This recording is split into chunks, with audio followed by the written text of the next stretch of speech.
Identify your list segmentation strategy. By separating your list subscribers into smaller sublists based on specific interests or preferences, you can send them more targeted information, and this can lead to them buying more products. You can also segment people based on their purchasing behavior. Now, you're leaving a lot of money on the table if you keep most of your list members in a big general list. In fact, you can send update after update to this list, and I can almost guarantee that the majority of the people are probably not going to care what you're saying. It would be a better use of your time to get this list of people to filter themselves. But what types of lists are there? Well, the best sort of list is a buyer's list. Once they're on this, you can send them better crafted or more targeted emails to get them to buy more stuff. Specialized email lists. These lists target more specific needs over time, so you can send updates that are really targeted. This increases the likelihood that people on the specialized list will buy something because you're pushing products and services that cater to their particular interest.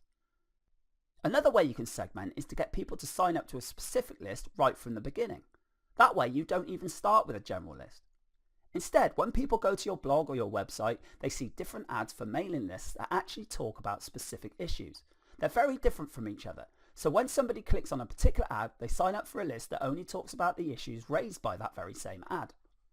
You could also offer incentives that address only highly defined specific issues. Now, this is a slower way of building lists, but it is much more targeted.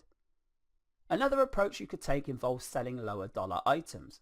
You start with a general list and you promote low ticket items. When people buy these, they end up on the buyer's list we mentioned, and they're automatically unsubscribed from the main list. Given enough time, you should have a fairly nice list of people that are willing to get their wallet out. You then focus most of your time crafting high converting emails that target your buyer's list and maximize your return on effort.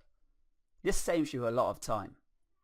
You should still send emails to your general lists and focus on value, but also advertise lower ticket items now and again to get them on the buyer's list. Now, don't panic. People do sign up and after some time they unsubscribe. However, you can reduce your unsubscribe rate by asking people who wish to do so to change the update frequency of the membership instead. Depending on the provider you're using, you can offer list members a choice as to how frequently you will send them updates. Don't neglect this powerful tip because this can save your list. But why should you segment your lists? Well, people find themselves in your mailing list for a wide variety of reasons, and while they share a common interest in your niche, that's probably the only thing they have in common. As a result, they might be at different stages of the conversion process, so they may need more information before they commit to buying a product, for example. Others are already clear on the solution they want. They need a recommendation. You can't send the same message to all these people and expect the same results. And that's where segmentation comes in.